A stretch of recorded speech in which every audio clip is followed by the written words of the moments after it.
Welcome to the Vocal Lab podcast with your hosts Shelby Rollins and Jason Catrone, bringing you the best from the music industry. Get ready for first-class conversations packed with exclusive techniques and transformative insights, all designed to help you reach your top note. Hello, everyone. Welcome to today's podcast. What's up? You too, Shelby. Welcome. Thank you. Yeah. You know, just... I'm usually here when we do this. Been trying to figure out a way to... No, I'm kidding. Well, that's why we couldn't do it last week, because I wasn't going to be here. Because everybody in my family had the flu. You were sick. It was terrible. Yeah. There were a whole bunch of sad sacks. They all got the flu, including Tanner. Tanner never gets... What you call your kids? He never gets sick. Yeah, they were... Sacks? You know, a bunch of sad sacks. Do they have therapists yet? We do. We have therapists. Yeah. No, they all got the flu. It was very sad. And I didn't get it, which was not sad. That's great. Crazy. It is crazy. You always get it. I always get it. And I'm always the last to go down. What'd you do different? I don't know. I prayed more that I wouldn't get the flu. Colostrum. I'm not kidding. It was a miracle. Yeah, no, that is a miracle. Maybe it was the colostrum. I don't know. I haven't been doing anything different, like immune system wise. I don't know how I managed to evade the flu, but I did. And though I believe it was a miracle of God, it made me feel like I had like a superpower. Did you stay away from your sad sacks? No, I couldn't. I was the only one who could keep them alive. Yeah. So everybody else was sad. Tanner too? Yes, Tanner got it bad. He never gets sick, and he had the worst body ache. He was like, my clothing hurts to be touching my skin. Oof. Yeah, he had like a fever and chills and terrible body ache, and he was exhausted. And there was the day that we were supposed to film last week, I guess. We had a few weeks or 2 weeks. 2 weeks. Yeah, the week before you all had the flu, right? You and Catherine. My wife had it really, really bad, and I got sick as well, but just mostly I had a fever at one night, and then I was just no energy on the couch the next day. And y'all could yammer without me, but we could not do this without you. So we couldn't do it that day. Right. And then I couldn't do it the next week. I just had a floof and a feline from floof and a feline from sitting my friend's pets. And you had a bit of a phobia of me or Carlos coming anywhere near definitely. you. I do not like to be around sick people. But I never got it. I wasn't sick. But I couldn't come because I was like, I literally cannot leave Tanner as the adult in charge. He can't do it. No. I told him that, and he was like, I don't want to be the adult in charge. So it worked out. Everyone's healthy. What do you call them when they're healthy? If they're not sad sacks, they're... Happy sacks. Hacky sacks? You remember those? Sack. I'm glad you said hacky sacks and not happy sacks. Yeah, we were all... Wait, does that make you think of something else? I don't know, Shelby. Why don't you tell I'm sure many of our listeners would probably think so. Well, I don't ever think those things. I have a pure mind. And yes, even when and a pure heart. And when I tried to make a dirty joke to Tanner last night, and he just laughed at me. Because it didn't work. No, I guess it didn't. I came up with a better version of it later, but the moment had passed. Yeah. With his new abs. Maybe that's why his clothing hurt from all his sit-ups. Man. Parenting. But you know who is also a parent besides me and Carlos in this room? Our guest today. Our guest today, we're really good at it. We do this all the time. We have Bret Green in the house. Hey. Everybody welcome. What's up? Also, AKA known as Dad Got Bars. Dad Got Bars. Which is pretty sweet. That's how I discovered you, was my friend. Okay, so my social media manager, Allison Morris, who has been a guest on our show. You remember? Yes. Our interview with Allison. I do. And did we do that downstairs? We did that downstairs. Why did we do that downstairs? I don't remember. We've done this room wasn't ready yet. Oh, is that what it was? We hadn't even started doing stuff up here. We had just moved away. Too. She was. We had just moved away from the old house. Space. Yeah. And so we were trying to figure it all out. Oh, yeah, anyway, so Allison is my social media manager. She's also a prolific songwriter, does a lot of sync writing. And actually that's what we talked about that day. It was a lot of her sync stuff. So Allison's friends with you, Bret, and that's how she connected me to you. She's like, you need to have Bret on the show. I was like, okay. I'm glad she did. Here we are doing this. Well, I'm glad you said yes. Thank you for being here. I hardly ever say no to a podcast. I feel that way too. That's how I feel.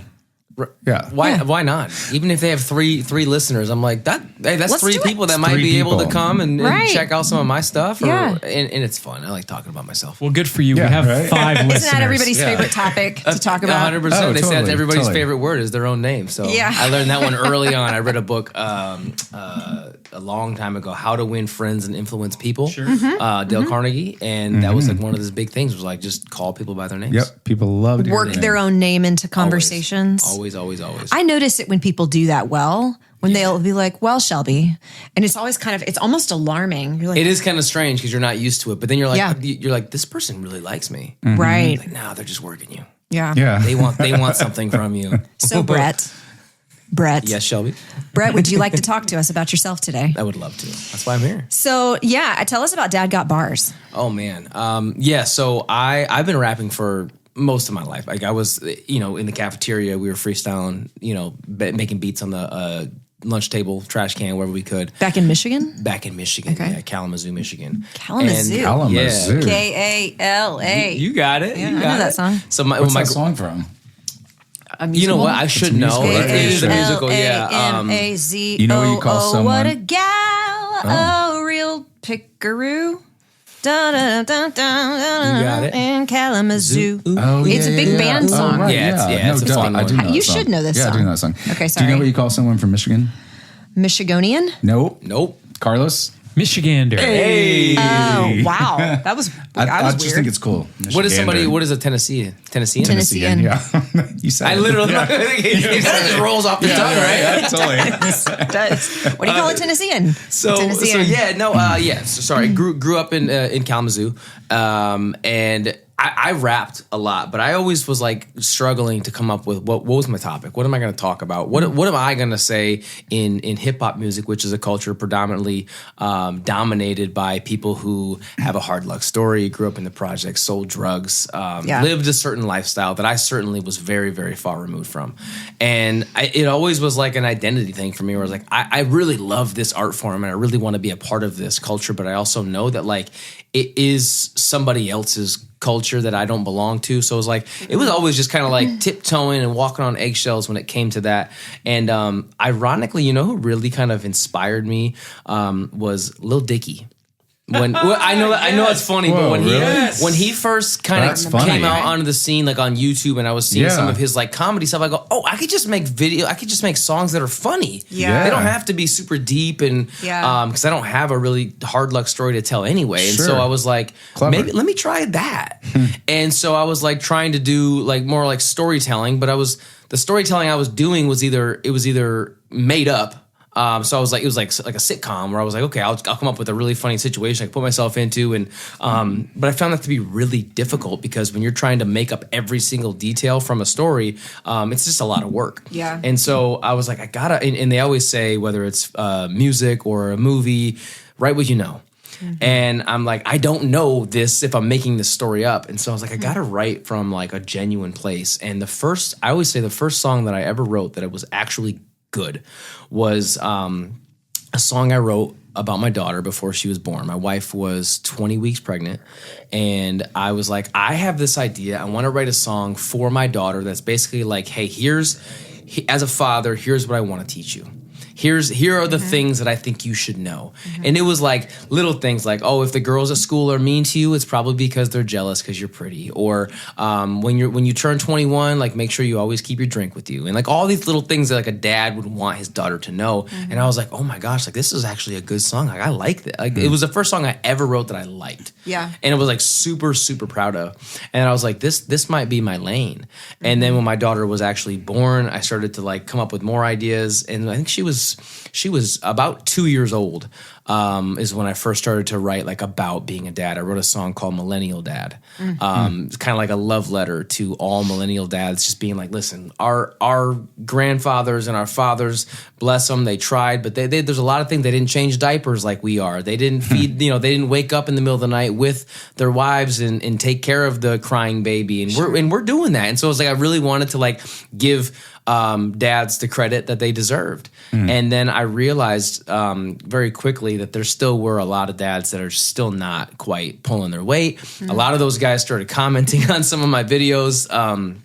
It's like mean stuff. Like one video, I had my toenails painted. My daughter had painted them pink, and somebody had made a comment about like, oh, like, be a good dad. Why did you paint your toenails or something like that? And I was like, well, I thought I was being a good dad. Like, I'm literally bonding with my child. Yeah. She wants to paint them. It's non-toxic nail polish. It comes right off. Like, I don't know what I genuinely didn't understand. I was offended. I'm like, this can't be real, right? Mm-hmm. And so I was like, and this is like right in the middle of like, this is the summer of 24. So this is like Drake and Kendrick's like big rap battle. They're going back and forth, just like, exchanging blows. And I was like, what if I like just start like dissing people like that comment mean stuff to me? And I blur out their names because I don't want to be a bully back, and I don't want people, because I had the very first time I did it I didn't blur the person's name out, and they ended up hitting me up and they're like, hey, could you like tell your followers to like leave me alone, because like they're just killing me right now. And I was like, you kind of deserve it, but you're right. Maybe I shouldn't, do that. So I started blurring their names out. But I wrote this song called Pink Toes, and it was this I started calling them clapbacks. Clapback dad rap is what I call it. And it went super viral. Like on TikTok, it did like 3 million views in like a couple of days. Yeah. And I was like, oh, wow. People, I was smart to do this, especially right now where everyone's sort of expecting like these diss tracks from people. I was like, this might work. And so I just kept doing it. And so I just started, my social media started growing and growing and growing. And I, is it kind of rage baity a little bit, but it's like, it's not like it's made up out of thin air. I'm like responding to these people who I think most people can agree with. They're kind of coming at us with this kind of like antiquated, outdated, just toxic messaging. And so instead of just attacking that person and their character, and like I'm not going on their page and being like, oh, you look like this or picking things out about them as an individual, I'm more so attacking that ideology. So that for that particular instance, it's like I'm attacking a man who's basically trying to tell a father what they should and shouldn't do, what boys do and what girls do, what's masculine, what's feminine. I was like, you know what, let's give this a little bit of attention, and it seems to be kind of resonating with a lot of people in a good, healthy way, I think. Yeah, I watched one of your videos that it was basically about like perimenopause, right? Yeah. That was a really good one, because you've done a great job of writing this line between humor and then more serious topics. Yeah. It's like sometimes I think the rap's going to be like hilarious, and they are. And then other ones where I'm like, I feel seen. I'm in perimenopause. That's exactly what this is like. That is my favorite compliment to get, especially from women. I mean, probably 95% of my following is women who are mothers. Yeah. And when somebody says that, like, oh my gosh, I feel seen. Not just by anybody, but I feel seen by a man. Or like I did a song. My wife had a C-section last January, and I wrote a song called 7 Layers. And it was all about my. As a male's perspective, our first child was born vaginally, and so I was just kind of like that was my baseline understanding of childbirth. And then when she had the C-section, I go, oh, that's not that bad. They're just gonna cut the bin, and that's no big deal. And she's like, this recovery is the most brutal thing I've ever been through. It was so difficult, and I missed out because I was drugged up. I missed out on the skin to skin, and I couldn't take care of the baby when we got home because I just had a major ab surgery. And I was like, this is crazy. Like, I don't think a lot of people in general, but especially fathers or men, just don't get that like a C-section is not the easy way out.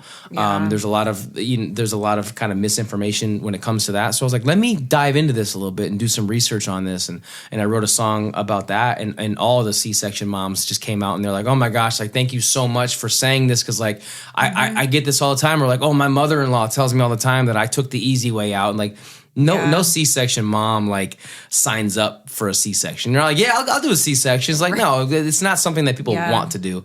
And so ultimately it kind of comes back to the theme of like, sticking up for the underdog or just standing up for people who are being bullied or just feel like less than. And it's an interesting niche in a way, the like mommy culture stuff, because there's so much criticism and judgment from like, they're very much like cannibalizing themselves. Like they attack their own. They do. In this world of like moms who think that their way is the only way and everybody else's way sucks. And it is so silly to have any of those conversations, any of those arguments, because all of it is hard. There's no easy version of parenting. There's only just I think they're harder versions of it than some, but even the best case scenario is a very difficult, challenging choice in being a parent in general. And so to cannibalize your people and be like, you shouldn't have had a C-section. Breastfeeding's the only way. Yeah. All these breast different is best. things. It's like, just feed your kid. There's just what are you doing? oh my gosh, there's no nuance, there's no understanding. No. It's just judgmental all the time. And so to have, I think especially even a dad, because you get a little bit more grace probably to come in and say some of the things than a woman would coming in and saying the exact same things. Because other women would just pile on and be like, oh, you're only saying that because you had an easier time doing blah, blah, blah, or whatever it might be. Which further kind of, unfortunately, further kind of strengthens or reaffirms like the whole like patriarchal like design of our country. When a man says it, it's like, oh, that makes sense. But like, no, women have been saying it. Women have been saying it for how long? And so there's a fine line that I ride too when I'm trying to write these songs. Is like, I don't want to come in and be like the male savior and be like, oh, hang on a second, I got this one, lady. It's like, hold on a second, I've never, you know what I mean? I've never breastfed, I've never given birth, I've never experienced, perimenopause symptoms. I've never been through postpartum depression. I've witnessed it firsthand, but I've never actually been through it. Yeah. And so there is that little bit of like a line that I try to balance where I'm like, I don't want to come across as preachy, I don't want to come across as judgmental. I just want to be understanding. And like I said, when I get that compliment of like, oh, I feel seen or I feel heard or I didn't expect to hear this from a man. Mm-hmm. That's like boom, that's gold to me, because that's literally what I'm trying to get out of an audience. Is I just want them to be like, oh man, like that guy seems like he cares. You know what I mean? Like he seemed like he really like thought this through before he just sat down to write a song. Mm-hmm. And not to say in like a traditional sense of songwriting, you can totally get that feeling as well. Mm-hmm. But I feel like mine is just very niche. And I like to say like I like to think of myself as a category maker. I don't know if there's been a lot of people. I mean, people do make music about parenting, but it usually is a one-off. Like, oh, I'll do that song about my kid or whatever, and then get back to what I usually do. Mm-hmm. Where I'm like, no, like every song of mine is going to be being about being a husband, being a parent, about kids, about something related to that realm. That's what I want to be known for, and that's what I want to be. That's what I want people when they hear my music to be like, let's see what he's going to say this time. Yeah. That's cool. I love how you've kind of owned that niche, if you will, because it doesn't even seem like it was really where you were ever intending to go. Not really. With music in general, but then you kind of found your sound, you found your tribe a little bit, and you're like, I'm going to park it here. How has that kind of evolved you musically, and what do you feel like is on the horizon? Well, what's funny is I started out. This all was my wife's idea, of course, because women are brilliant. Women got the good ideas. No, she's my secret weapon. I've always said that she's the secret sauce to all of this. My biggest inspiration for everything that I do. But she was like, you should do like nursery rhyme raps, because our daughter was only 2 at the time, and I was like, yeah, that's kind of cool. Like Miss Rachel does it, but like do it cool and like hip hop. And I know Snoop Dogg had already kind of done that a little bit. So I was like, I'm definitely not going to try to compete with Snoop Dogg. So I tried. I wrote like 3 or 4 songs, and I was like, I did one about like, oh, brushing your teeth or crossing the street safely or and they just felt so corny. Like I couldn't make them cool if I wanted to. I was like, what if I do like a really cool beat or, put some like really cool production on the vocals or it's just like nothing about it felt cool. Everything felt corny and cringy. And I was like, I can't do this. And I also started thinking like, well, I'm making music for kids, I guess, but like kids aren't on social media. Kids shouldn't be on YouTube at this age. So I'm like, are the kids ever even going to hear this music? I'm not making this music for kids. I'm making this music for parents. Yeah. So if I'm making the music for parents, do I need to teach a parent how to cross the street safely? No. But what if I like make a song about, talking to parents about like, man, isn't this hard? Yeah. Or like, man, this ain't easy every day, right? Or man, if you ever wanted to just like, run away, or just like whatever thought that it is. Like, how hard is it to get your kid to brush their teeth effectively, right? Any of it, right? And so I'm like, oh, that's who I'm talking to. I'm talking to parents. And so, the more as I started to grow and I started to realize a lot of the people that were really kind of feeling my stuff were moms. It was like, that is not at all what I intended to do, especially my first single, Millennial Dad. I'm like, I want to be the voice of like the dads. And then I realized like, a lot of men still, just a lot of men have more ego and pride than I think women do. And so I think a lot of men sort of see my stuff and they're like, oh, you just think you're perfect and you're the best dad ever. And I don't know what that is, but that's kind of what it feels like. And that's why I think most of my audience is women. And so I've kind of leaned into that. Or like my wife was experiencing all these like perimenopause symptoms. And I was like, and she had never even heard of perimenopause. And then there was this trailer came out for this documentary that Alyssa Milano executive produced recently and called Balance.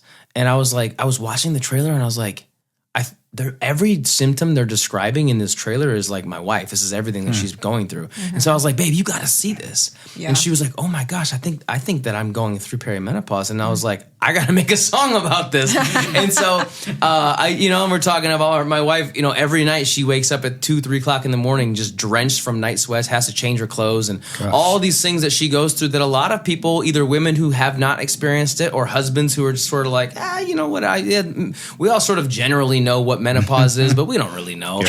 And so again, like it's an opportunity Anybody for me. Want to try to explain? I can. It's in the name. Men on pause. That's one of them. Low sex drive, yes.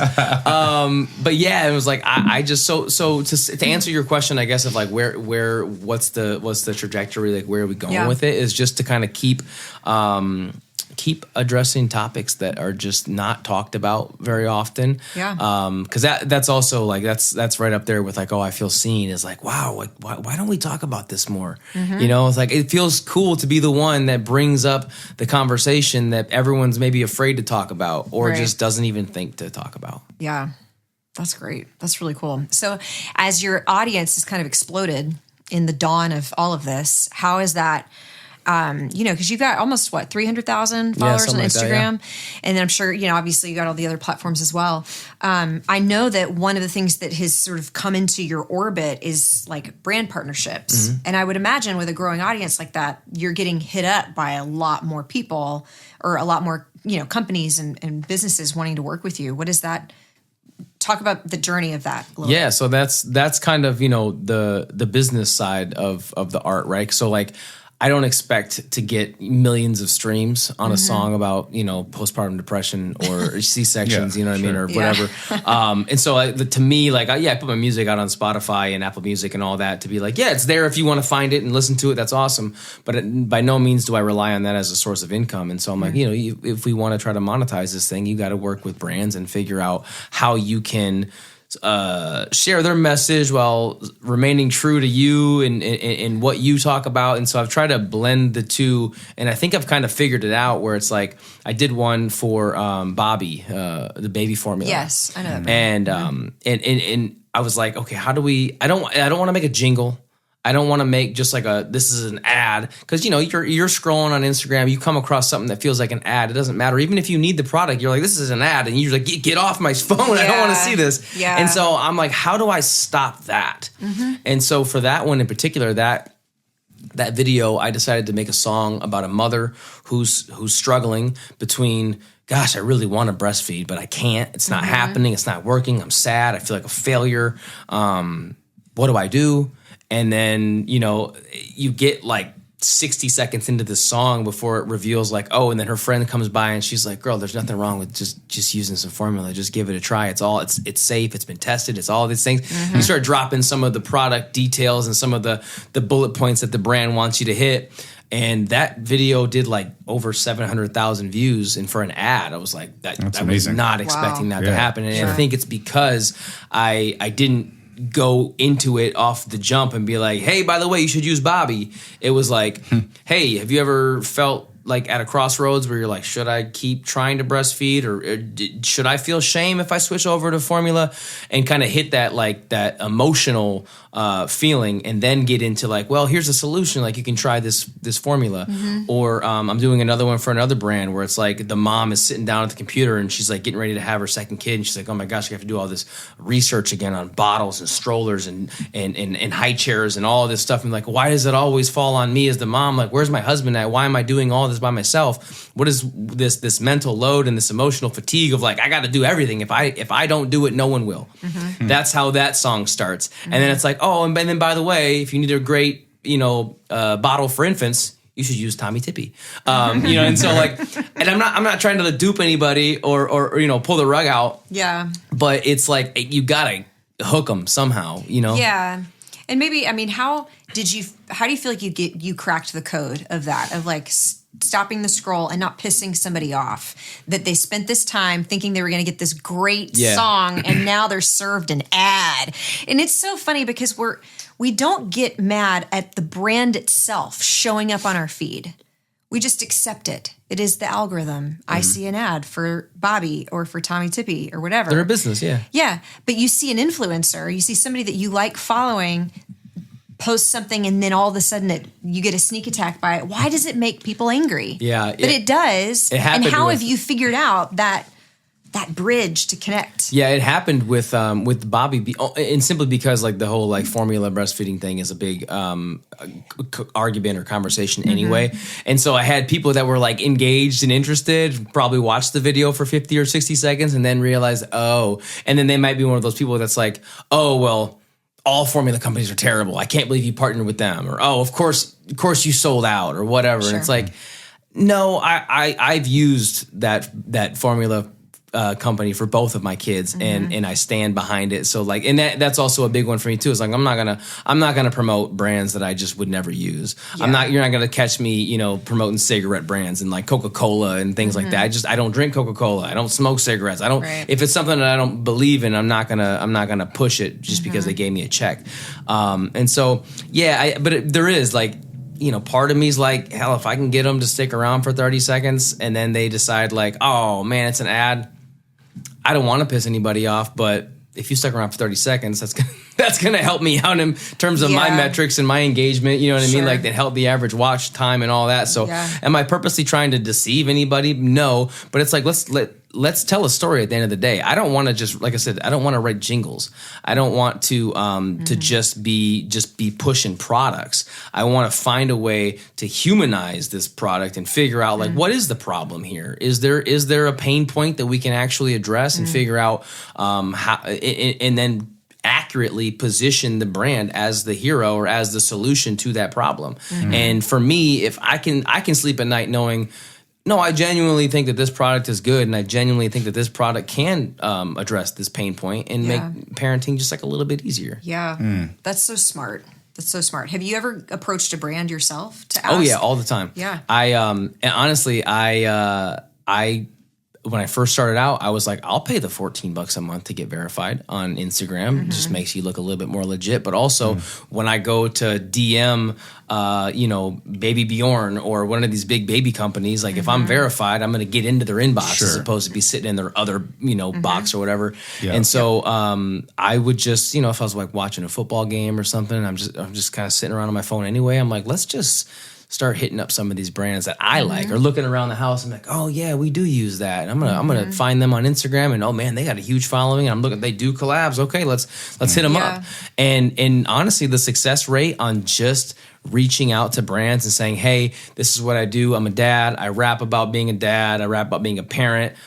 Here's my following. Here's the cities that I'm mostly followed in. And also like the fact that I do have moms and women in general that are my core audience. Sure. Brands are like, oh, what? 95% women? Well, those are the ones that are buying and making decisions anyway. Yeah. I don't know too many dads that are like, shopping online for baby bottles and strollers and whatever. I know some do. Yeah. For the most part, that falls on mom. And so when brands see the metrics and they're like, oh, wow, like you've got the decision makers on your page. Okay, well, we're listening. So it's important for you to know your metrics so that you can hit up a brand and be able to share that from the start. without having to make them like dig for information and things like that. Well, now my wife has kind of taken over as my like partnership manager, and so she's handling all communication with them now and invoicing and negotiating and all that stuff. And she's savvy with it, and she's also like, we've had people hit us up. We're like, oh, we're a protein shake brand, and we really want it. And she's like, yeah, no, his audience is mostly women. They don't really care about protein shakes, not as much as men do. Yeah. Or like, oh, another brand hit us up and it was like a very like male dominant industry. And she was like, listen, we could take your money, sure. But like, not only is it not going to work for you, but it's probably going to flop in terms of like viewership, and it's not going to get good engagement, and just that also doesn't make us look good either. Yeah, I don't want to put a video out and get 3,000 views. It's like, wait a second, you got almost 300,000 followers and you only have 3,000 views. Yeah, like what? I don't know. It just doesn't. It's not a very good look. Yeah. And so I'm trying as hard as we can to just sort of remain true and be like, let's be smart about this. Let's only work with brands that really align with kind of what we're doing. Yeah, that's really cool. Yeah, it makes sense. I don't know if this is true. Tell me your thoughts. But I think as far as like engagement and people who will follow through, moms for sure. Like those accounts are just, I have a couple really close friends who are big in that space too. And Heidi's been on the show. Oh yeah. Dude Dad? Yeah.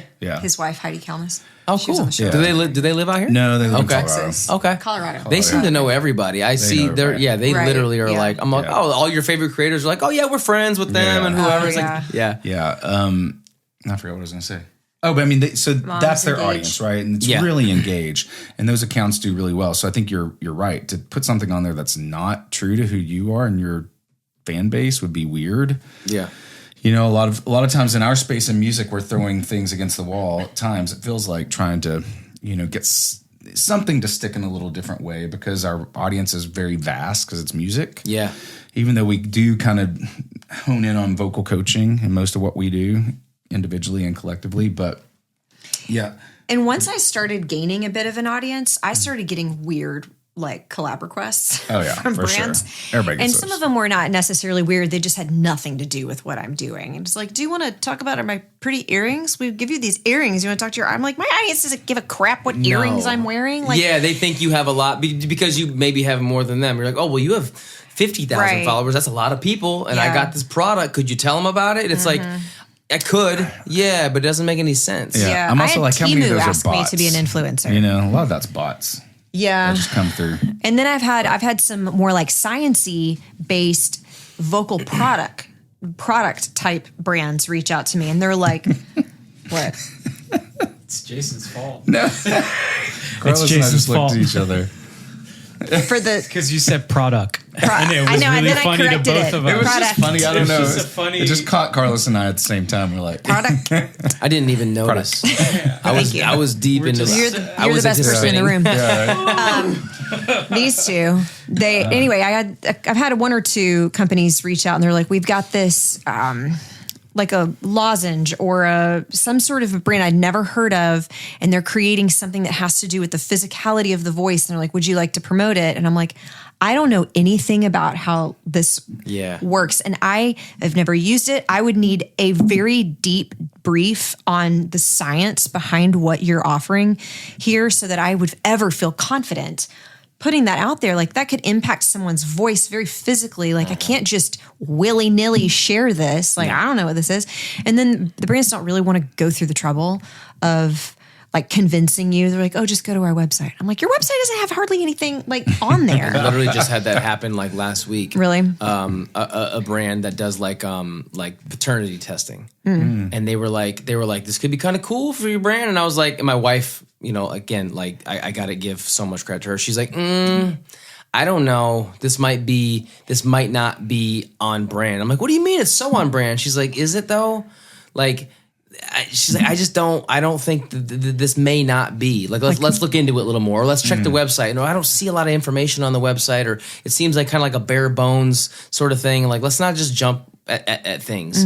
Or like I had I'm sure you guys have been approached about this too. Like Suno AI was doing a ton, and they were like, "Hey, we'd love to have you come on and make a song, on our website and then promote it." And I was like, "No, like I literally, you're asking an artist to use AI where we're already all sort of fearing for our livelihoods, that we're going to be replaced by a machine." Which I don't know if you guys have tried using AI to make music, maybe for like a demo or something, but I'm like, it's just not that good yet. It's probably going to get pretty good.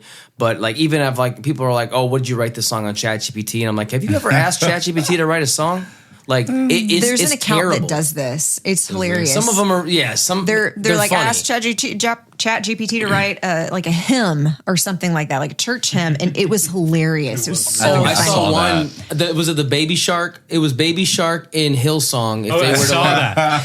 And apparently, Baby Shark was copywritten. Yeah, it wouldn't let or them. Copyrighted rather. And Oh man! But it was good. It was like, oh yeah, this is a song you totally be at the. Like, all right, we're gonna worship everybody, and you're like, oh my gosh, like this is so good. Baby Shark. That's funny. I haven't seen that one.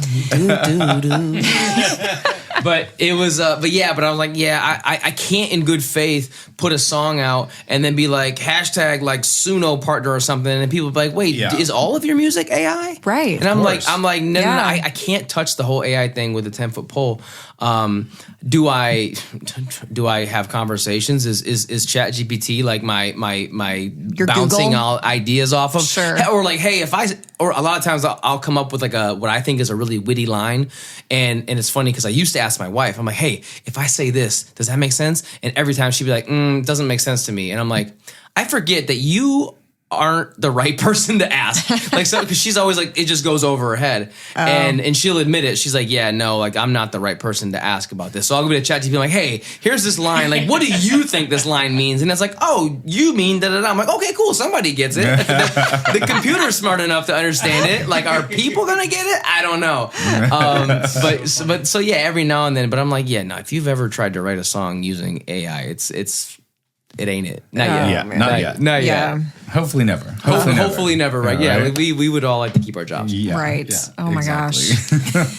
Okay, so where did music come in? Because you are also an actor. Yeah. And did I learn correctly that you have an Emmy? A nomination. Yeah. Very, very impressive. Yeah. What were you nominated for? So I was on a TV show from 2015 to 2018 called The Inspectors, and it was on CBS. Cool. And it's funny looking back on it now because it was a little bit problematic. My character was in a wheelchair.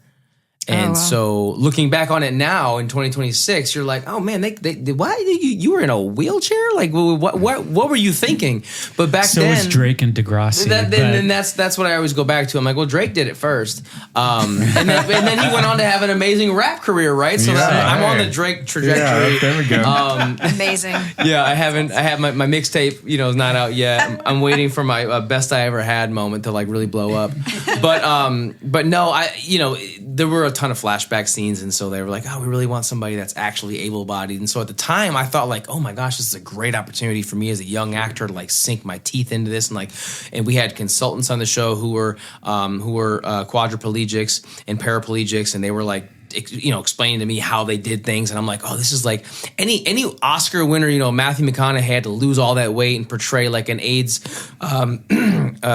patient, anybody, Charlize Theron gaining all this weight for Monster, and you're like, yeah, like body transformations and things like that. That's how you win awards. And so in my head, I was like, this is my chance, and then I had the episode that they submitted for the nomination was this episode where there was like a tornado, and I was, we were in a basement and we were hiding, but then like we had to get out of the house, and there was a little girl with us. I'm in a wheelchair, and it was very physical. I'm like having to lift this girl out of like a storm shelter, and then I like had to like lift myself out and do all this stuff, and it was probably one of the most fun episodes of TV I've ever filmed because it was just so much. It was very challenging, Yeah. to make sure like it was real. And then at the end, spoiler alert, he was trying to push this little girl up to safety, and he couldn't quite get there. And they said that sometimes that people who are paralyzed, specifically I think from the waist down, they get like this.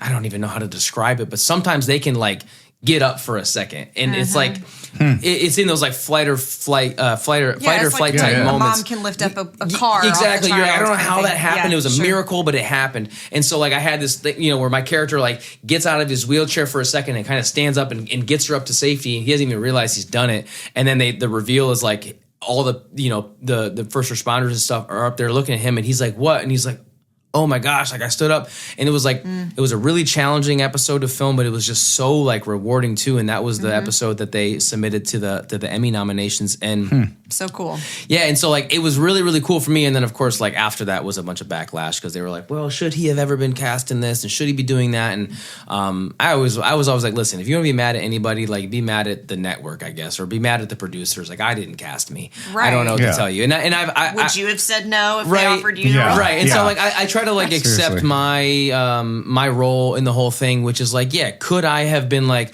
I'm sorry, I'm not going to do this. I'm going to leave this for somebody else who actually, I could have very well done that. But like looking back on it now, like I don't think anybody, there's certain people like if you're established, it's probably much easier to be like, yeah, I'm not going to do that. But when you're like a new young actor and you're just like scrapping, trying, you're like, or if a songwriter was like, hey, we're going to have you come write this song with this great artist. And then it turns out that artist gets canceled because he was part of the Me Too movement or something. You're like, I didn't know. I was just trying to like get my start or whatever. 100%. So, but yeah, that was a very interesting experience. But yeah, I moved to Los Angeles with the dream of being an actor. Like music was never even on the radar. Did you do theater and stuff like that as a kid? I didn't actually. Really? No, I was in a couple of plays when I was in like elementary school. Here's the thing. I'm 38 years old. I'm a millennial. I wanted to be in the plays. I wanted to do the musicals. I wanted to do all that. But I also played sports. And I grew up in a time where it was like you sort of picked one or the other. Yeah. And I always honestly, a lot of kids have to do that still, but mostly because of schedules. Right now, it's less about like, oh, I don't want to get made fun of, or I don't want people to think I'm one way or whatever. It's just they're just too busy. For me, it was very much like a peer pressure kind of thing where I was like, well, I love football and I love baseball and I'm very much like a sports kid. But damn, I love acting and I love singing and I love dancing and I love all that. And so I was always conflicted. My grandfather, rest in peace, was a huge theater fan, and he would take me and my siblings to go see plays all the time. And he was always like, Bret, like you should totally do this. Yeah. Like you're always, because my siblings and I would watch Home Improvement. Tim Allen. I grew up watching that. And we would sit there, and this is before you could like pause and rewind and everything. So everyone had their character. I'm like, I'll be Tim, you be Al, you be Heidi, you be whoever, and everyone would try to write as fast as we could to write down like all the lines and the plot of the episode, and then we'd somehow have this like incoherent like list of like this is sort of what happened.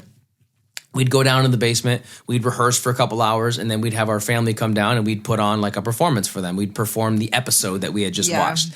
And so like I always kind of had that itch and that desire. You? I was always Tim. I was always the lead. And because it was always my idea. I was like my siblings were like, I guess like we can do this, and I was like, no, we got to do this. It's gonna be awesome. And so my grandfather was always like, you got to. I'm gonna sign you up for this theater camp. You got to go. Like I'll come pick you up every day and take you.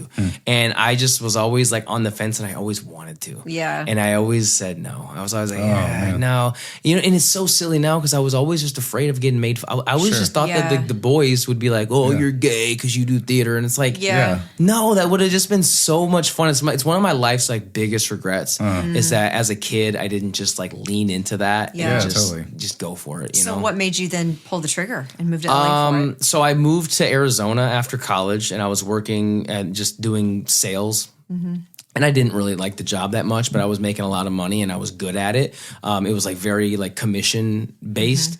And I realized that the sales that I was doing felt very much like acting. I was kind of, telling little white lies here and there. And like every now and then just for fun, I would just like throw an accent on and I'm like, I don't know, like let's, because it was just so monotonous. It was the same thing every day and it was so boring. Were you selling Cutco knives?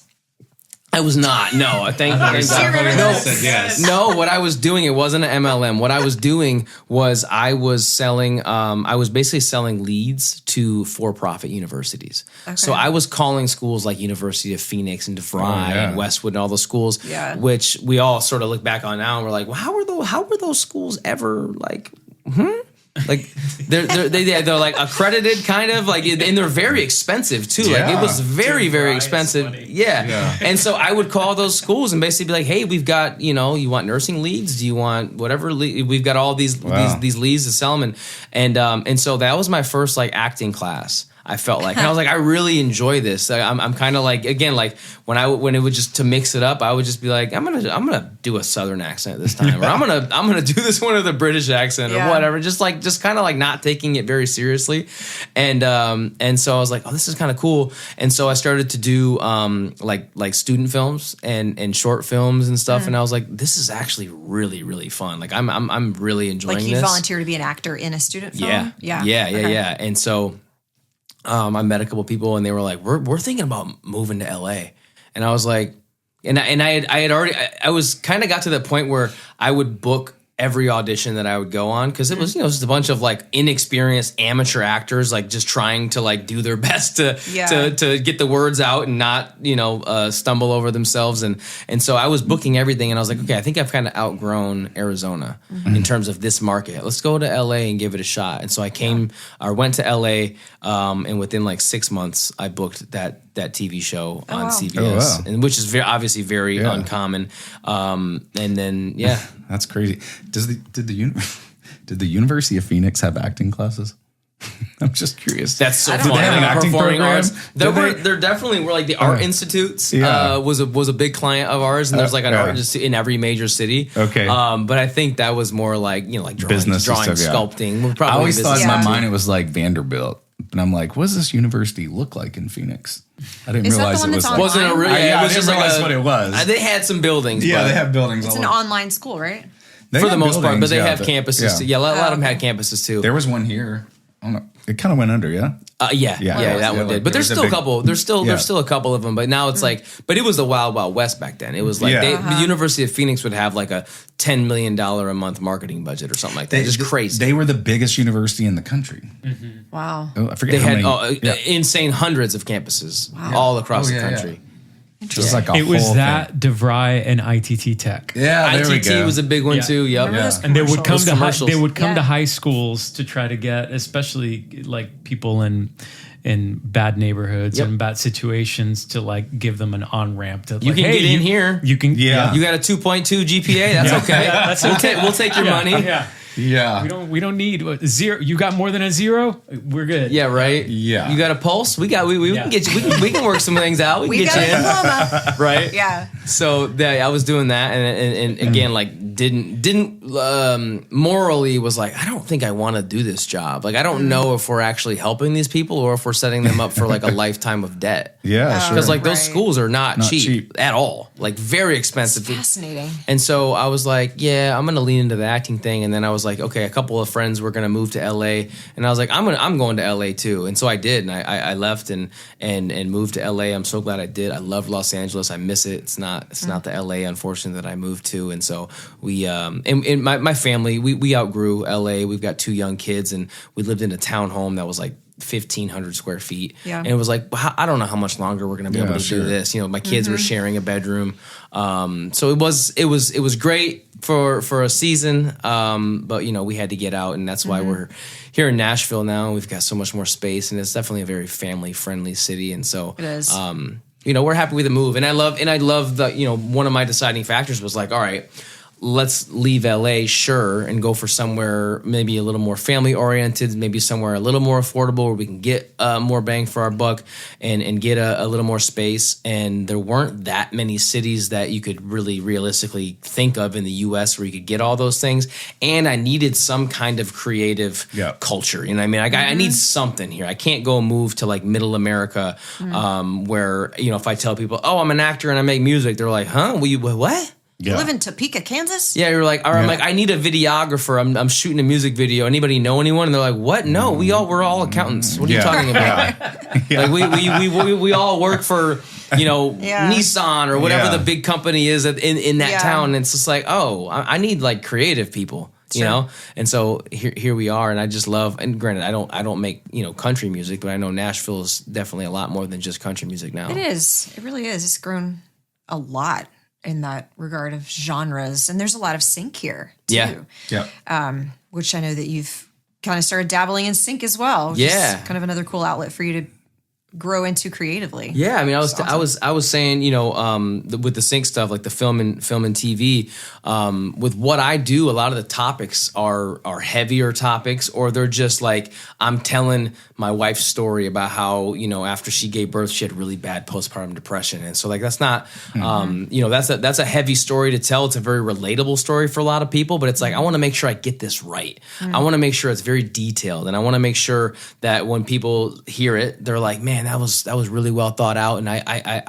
he read out of my journal, and so a lot goes into that, a lot of research goes into that, a lot of thoughtfulness, and then with the sync, like the film and TV and commercials type stuff, it's like, it's a little more broad, a little more positive, a little more, you're not necessarily telling the super detailed story. It's just more so like, it's like pop music a lot of times, where you're like, pop music is like, what you listen to it, you're like, that was so cool, man. What was that song about? Yeah. Like, I have no idea what that song was about, but it sounded cool. Like tonally, it was in there. It was bouncing around in there, and it still is. Yeah. And that's one of the reasons why I like country music so much too, because I feel like you get a little bit of both. You get some of that, just like, that was just a great melody, and it just is stuck in my head now, and I love it.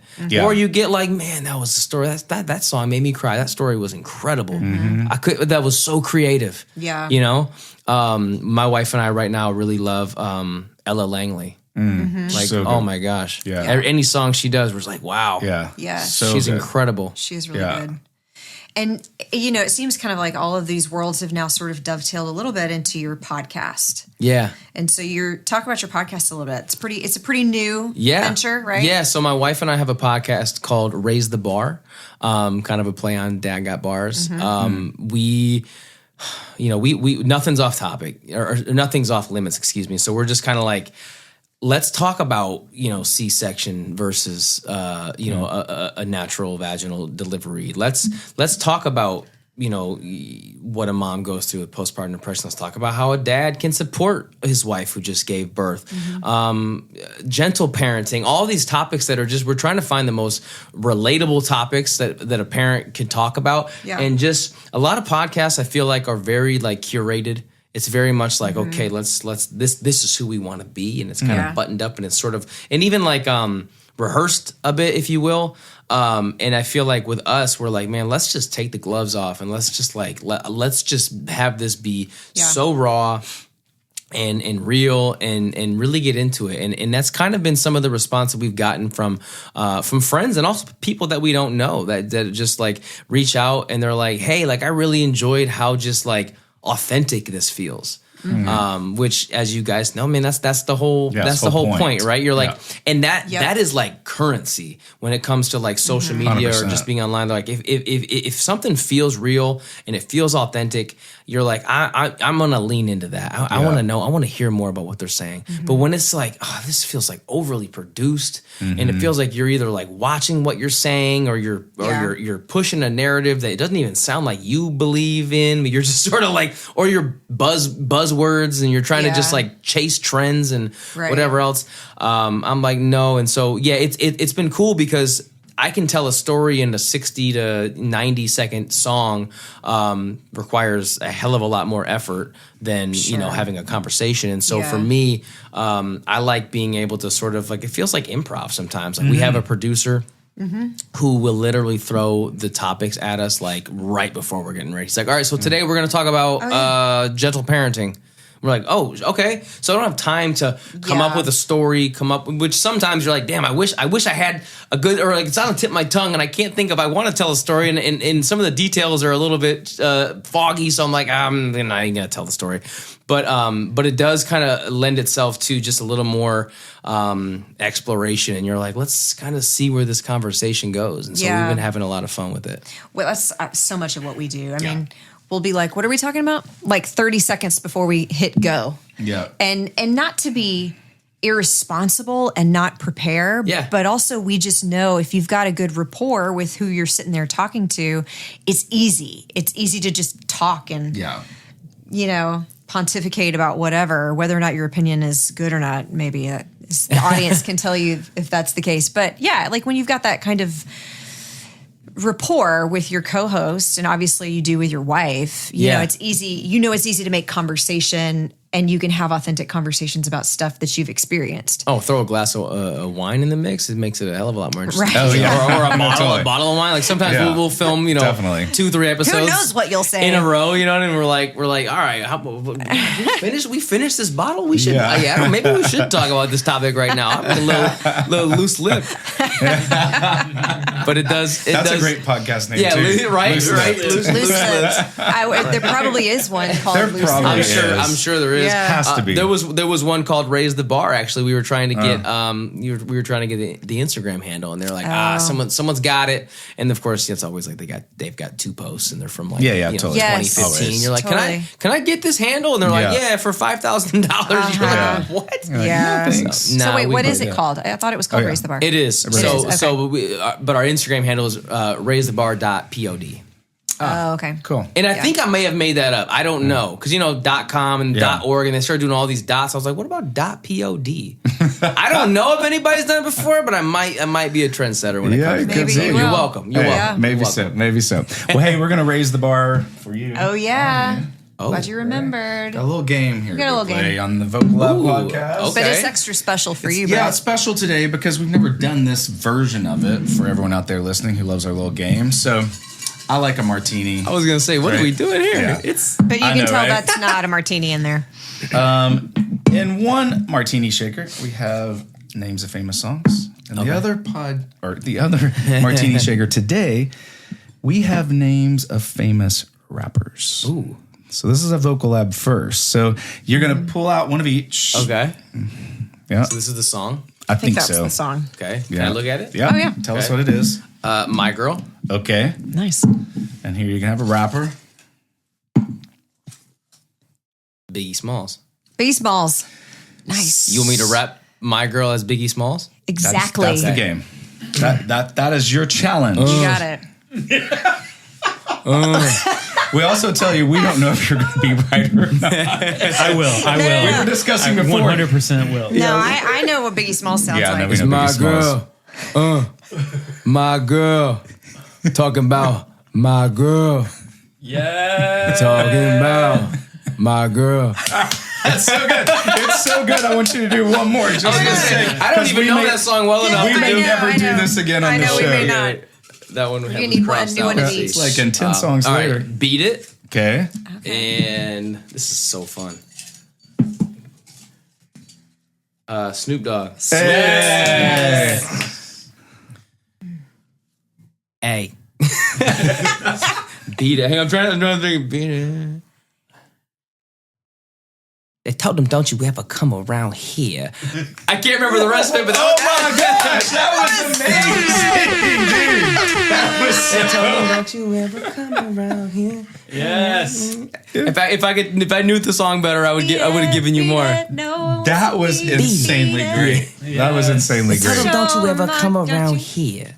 Yes. So good. Damn, I can't remember how the rest of it goes, but All yeah, the that. pimps in the crib, ma. Stop it, like it's hot. Oh, the best yesterday. So my son is 14 months old. Speaking of Snoop Dogg, and my son does this thing. I don't know why, but he goes, ooh. He always. It's not a dog bark. I don't know what it is. But it's just a sound, Yes. right? Snoop But then Dogg. the other day, I was like, hey Google, play "Drop It Like It's Hot" by Snoop Dogg. Literally, Snoop. And so then and we're playing it, and I'm like, oh my gosh, this is so good. And so now, like, and when the song plays, I'm like, all right, but here's your chance, dude. Oh my gosh. Doom, doom, doom, doom, doom. Drop it like it's hot. That's so good. That is amazing. Thank you for doing I would that. play this game all day long, honestly, You guys. should, I'm I going to would steal love to this. see if Yeah. you should steal this and play a version of it on your own show, your own podcast. But you should see who else we put in there. You don't have to do them all, but see who else we threw in. No, those are the songs the and songs. the Okay, rappers. let's see. We So you got collaborated here. You got Snoop Dogg. You got Dr. Dre. Yeah. My wife works for Dr. Dre. Sweet. Drake. Yeah, Drake. Drake, just make it real sad. I have Drake's sound guy's cat Eminem. in the next room. Don't know, Carlos. Eminem and then Kendrick Lamar. Here we go. Those are pretty good, right? I almost threw in like Missy Elliott. Oh, I love Missy Elliott. Yeah. She's coming back. Is she? Yeah, Yeah, she's coming back. She's gonna start doing more music. A little birdie, I can't say who, has been writing some songs for her. So yeah, so she's. Does the birdie rhyme with Schmet Schmeen? No, I wish. Oh my gosh, I wish. Yeah, if I was writing a song for Missy Elliott, I would probably have an NDA. Probably couldn't talk about it. I would imagine. Totally. But I do. It's funny you have Kendrick in here. When I do like I'll do like my main vocal, and then sometimes I'll do like a vocal underneath it, and I always call it like my Kendrick voice. Where I'm like I'll do the exact same like line, but I'll just do it like a little bit like I'm trying to like harmonize with myself. But I'm rapping, so it's I find that I don't know like to harmonize with yourself in a rap environment, a rap song is really cool. it's kind of it's cool. very fun. It's super, and like Nelly used to do it a lot too. Where Nelly would do like he'd always have at least it'd be like doubled or tripled, and you could hear his like little kind of like almost just had like a little more of a melody to it. I don't know. I loved Nelly growing up. Oh, Nelly is amazing. Yeah. Oh man, So amazing. Well, hey, this has been fun. Oh, this has been great. Way to bring this home. That was so great. It was. And tell everybody where we can find you again. Yeah, so your handles and all on that. on Instagram, YouTube, and TikTok, Dad Got Bars, and YouTube. Yeah, and YouTube is Dad Got Bars, all of them. And then our podcast is on my Dad Got Bars YouTube as well. I'm on Spotify. I'm on Apple Music, Pandora, all the streaming things. Sweet. Dad Got Bars. we'll have it listed. Thanks for coming by today. So much Yeah, fun. this is So cool. fun, Thank man. you. I So appreciate fun. it. Thanks, Brett. And thank you guys for tuning in. Until next time, this is the Vocal Lab Podcast. Thanks for tuning in to the Vocal Lab podcast. Ready to join the top ranks of the music industry? Don't forget to follow and subscribe for more first-class conversations that make the extraordinary your new ordinary. Until next time, keep striving for your top note.